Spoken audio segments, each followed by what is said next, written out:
It was years ago. My grandson had been born in New York, but came to reside in Florida. He was a year and a half when he came in, and I used to take care of him while my daughter was working.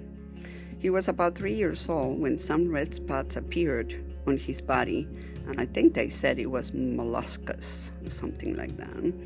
And everybody said that it was common in children and could last months or years, and they would come and go. My daughter decided to take my grandson to the pediatric skin specialist. I went with her, and after the doctor saw my grandson's little body, she said that the treatment was to touch each red spot with a type of a hot tube. So she did. Needless to say, my grandson was in serious pain that night, and each one of the burns turned into blisters. It was a bad time for this baby and for us. 2 days later, the blisters started to heal. Eventually, they went away.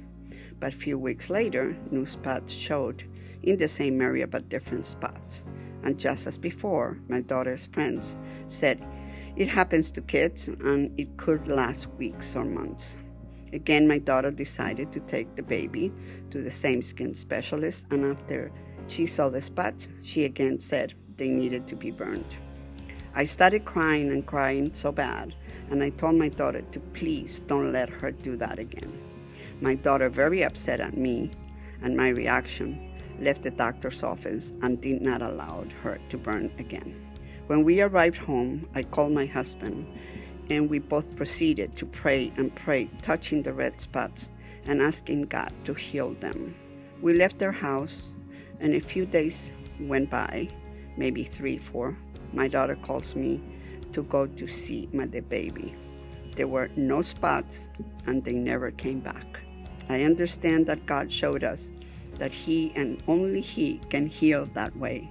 My grandson is now 12 years old, and he has never seen spots on his body again. That is my testimony.